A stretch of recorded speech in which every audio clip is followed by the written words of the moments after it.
Love जिहाद अब सिर्फ एक रिश्ता नहीं, एक साजिश बन चुका है। गैर मुस्लिम लड़कियों को शिकार बनाया जा रहा है। उनको अपने झांसे में फंसाने का एक तय रेट फिक्स किया गया है और कुछ एजेंटों को इसका टारगेट दिया गया है। उत्तर प्रदेश में एक ऐसा ही नेटवर्क पकड़ा गया है जिसने धर्मांतरण को बिजनेस बना दिया और इसके मास्टरमाइंड का नाम है जलालुद्दीन उर्फ छांगुर बाबा। प्रेम का झांसा, पहचान का फरेब और आस्था की सौदेबाजी, ये कोई थ्रिलर फिल्म नहीं बल्कि यूपी का वो सच है जिसने पूरे देश को हिलाकर रख दिया है। जलालुद्दीन उर्फ छांगुर बाबा एक ऐसा नाम जिसने लव जिहाद को बना दिया 100 करोड़ की कमाई का जरिया। जहां बेटियां गरीब और असहाय लोग बने टारगेट और पीछे खड़ी थी एक संगठित अंतर्राष्ट्रीय फंडिंग मशीन। आज इस पूरे मामले को हम आपको बताएंगे विस्तार से। मैं हूं अरुण जायसवाल और आप देख रहे हैं क्या सीन है।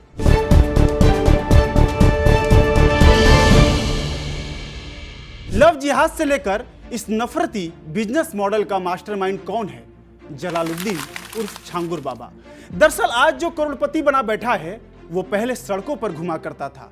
उत्तर प्रदेश के बलरामपुर का रहने वाला छांगुर बाबा पहले सड़कों पर अंगूठी और नग बेचता था।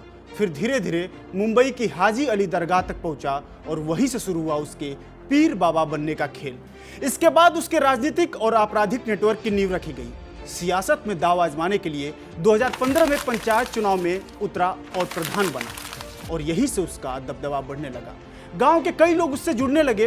तभी उसने धर्म परिवर्तन कराकर अपनी साख बनाने की सोची। साथ ही सियासत में बेटे महबूब को मजबूत करने की रणनीति बनाई। वर्ष 2022 के पंचायत चुनाव में बेटे महबूब को प्रधान पद के लिए चुनाव लड़ाया। मोटी रकम भी खर्च की मगर जीत नहीं हो सकी। उसके पास अब आलीशान कोठियां और लग्जरी कार हैं।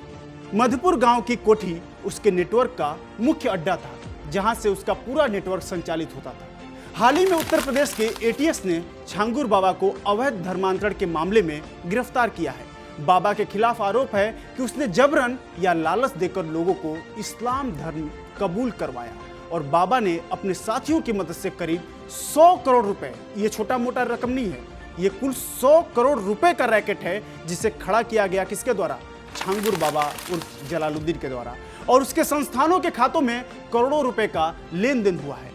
वैसे तो इन दिनों देश में धर्मांतरण के कई मुद्दे सामने आ रहे हैं। लोग देख रहे हैं कि कैसे युवतियों को और खास तौर से गैर मुस्लिम युवतियों को या फिर यूं कह लें कि हिंदू युवतियों को कैसे इसका शिकार बनाया जा रहा है। लेकिन धर्मांतरण का यह एक बिजनेस मॉडल था जिसमें जातियों के हिसाब से रेट तय किया गया था। सोचिए कि धर्मांतरण के लिए उनका रेट तय किया गया है। गरीब, मजदूर, मजबूर, विधवा महिलाएं, ये सभी जलालुद्दीन उर्फ छांगुर बाबा और उसके गैंग का टारगेट थे। एटीएस की जांच में खुलासा हुआ कि हिंदू लड़कियों को इस्लाम कबूल करवाने के लिए जाति के हिसाब से पैसे दिए जाते थे। वो पैसे कैसे दिए जाते थे? दरअसल अगर लड़की ब्राह्मण, क्षत्रिय और सरदार है तो उसके लिए 15 से 16 लाख रुपए दिए जाते थे और पिछड़ी जाति की अगर लड़की है तो उसे 10 से 12 लाख रुपए और अन्य जाति की लड़कियों के लिए 8 से 10 लाख रुपए दिए जाते थे। बाबा का गिरोह इन लड़कियों को प्रेम जाल में फंसाकर या फिर उनकी मजबूरी का फायदा उठाकर धर्मांतरण कराता था। बाबा अपने एजेंटों को टारगेट देता था। कैसा टारगेट?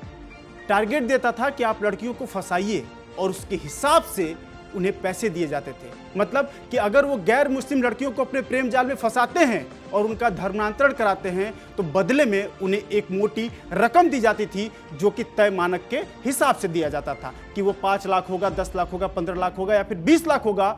वो उनके जातियों के ऊपर निर्भर करता था।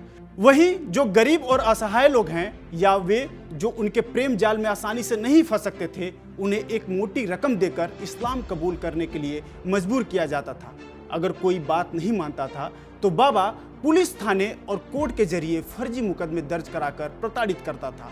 अब दरअसल आपको एक मामला बताते हैं कि हाल ही में आपने एक वीडियो देखा होगा, वायरल हो रहा था और ऐसे कई ढेर सारे वीडियो जिसमें एक मुस्लिम लड़का अपना नाम बदलकर गैर मुस्लिम लड़कियों को फंसाता था। उनके फोटोज या फिर उनके कुछ ऐसे आपत्तिजनक सामग्रियां अपने मोबाइल में वो रख लेते थे, ब्लैकमेल करते थे और उसके बाद शुरू होता था ये धर्मांतरण का पूरा मामला। और अवैध धर्मांतरण और राष्ट्र विरोधी गतिविधियों के आरोपी जलालुद्दीन उर्फ छांगुर का गिरोह संगठित रूप से कार्य कर रहा था। पारिवारिक समस्या हो या फिर गरीबी से परेशान लोगों को तलाशने के साथ ही छांगुर के फंड को खपाने की रणनीति भी तैयार होती थी। चंदा जुटाने व उसे विदेश भेजने के लिए बाकायदा ट्रस्ट और संस्थाएं तैयार की गई थी। अब सोचिए वो किस तरह के ट्रस्ट तैयार किए गए होंगे जिससे कि इस तरह के फंड मंगाए जाते थे और इस तरह के पैसों को या फिर इस तरह के कारनामों में इस्तेमाल किया जाता होगा। तो एडीजीपी अमिताभ यश के मुताबिक छांगुर बाबा और उसके सहयोगियों ने 40 से अधिक बार इस्लामिक देशों की यात्रा की और विदेश से भारी फंडिंग आई, खासकर खाड़ी देशों से। जांच में यह भी सामने आया कि उसने बिना दुबई गए वहां से धर्म परिवर्तन का फर्जी प्रमाण पत्र भी बनवा लिया। और इस छांगुर बाबा का नेटवर्क और फर्जीवाड़ा इतना बड़ा था कि उसने 100 करोड़ का अपना एक नेटवर्क तैयार कर लिया।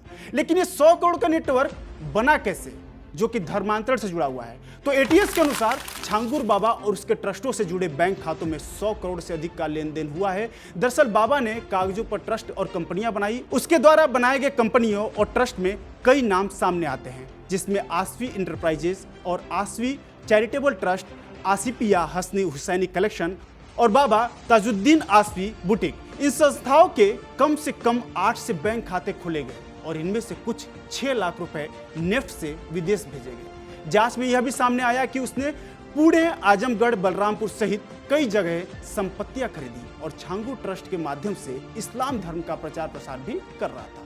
छांगुर की धर्मांतरण मुहिम को पुणे के एक प्रभावशाली व्यक्ति ईदुल इस्लाम की मदद मिलती थी, जिससे छांगुर पूरे देश में पांव पसारने की तैयारी में था।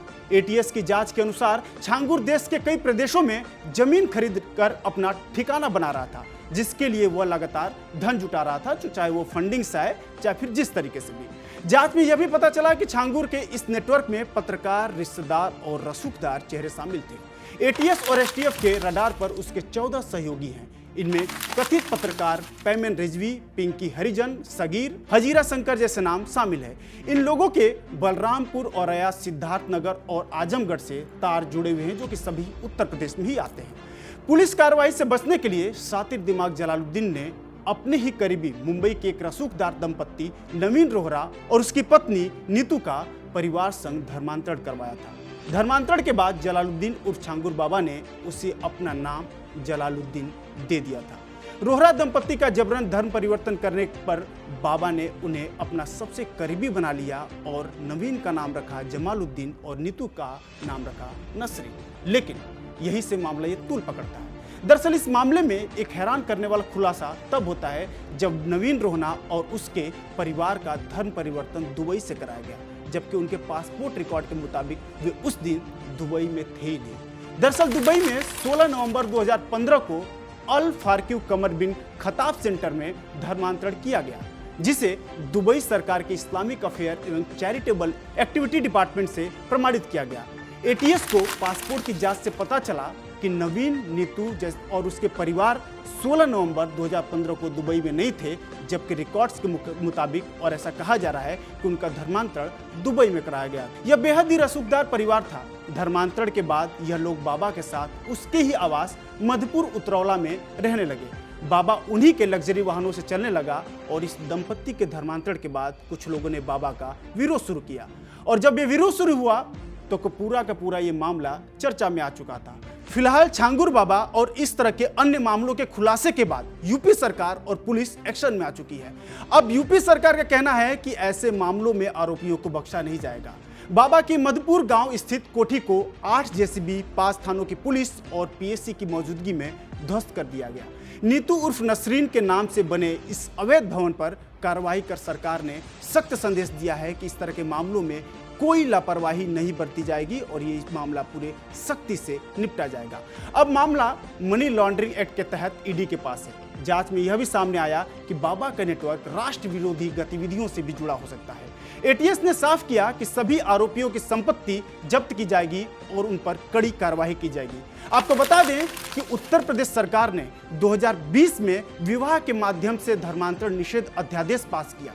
इसके बाद 2022 तक 291 मामले दर्ज हुए, जिनमें से 59 केस नाबालिगों के साथ जुड़े हुए थे और 150 पीड़ितों ने कोर्ट में बयान दिया कि उन्हें जबरन या फिर प्रलोभन देकर धर्म परिवर्तन कराया गया। देश में ऐसे कई मामले लगातार देखने को मिल रहे हैं, जहां मासूम लड़कियों को प्रेम के जाल में फंसाकर, बहला फुसलाकर और उनकी मजबूरियों का फायदा उठाकर या फिर जबरदस्ती धर्म परिवर्तन कराया जाता है। लेकिन उनके पीछे ऐसे ही किसी जलालुद्दीन का हाथ होता है जो खुद का नाम बदलकर, नाम बदलने का मतलब क्या, उनका असली नाम था जलालुद्दीन, लेकिन उसने अपना नाम क्या बदला, छांगुर, जो कि एक हिंदू नाम है। और अपना नाम बदलकर ऐसे ही लोगों का धर्मांतरण कराते हैं, वो भी एक टारगेट सेट करके। इसलिए ये कोई संयोग या फिर कोई चॉइस की बात नहीं है, बल्कि एक मिशन है जो देश भर में फैलाया जा रहा है। यह मामला एक बड़ा सबक है। धर्म, प्रेम और भरोसे का इस्तेमाल अब साजिश में हो रहा है। गैर मुस्लिम बेटियों को प्रेम जाल में फंसाकर उनकी पहचान और आस्था दोनों छीनी जा रही है। समाज के कमजोर वर्गों को प्रलोभन देकर धर्म के नाम पर उनका इस्तेमाल किया जा रहा है। हम सबकी जिम्मेदारी है कि प्रेम को धोखा न बनने दें और परिवार को टूटने न दें और बेटियों की सुरक्षा में कोई चूक न हो। अगर आप भी किसी ऐसी संदिग्ध गतिविधि को देखें या महसूस करें तो तुरंत उसकी सूचना प्रशासन या पुलिस को दें। सावधान रहें, सतर्क रहें, प्रेम करें मगर खुली आंखों से, और अपनी घर की बहू बेटियों को जरूर समझाएं, ये खबर दिखाएं और उन्हें आगाह करें, क्योंकि देश और समाज की रक्षा में आपकी अहम भूमिका हो सकती है। इस मामले में आपकी क्या राय है, हमें कमेंट करके जरूर बताएं और देखते रहिए विस्तार न्यूज।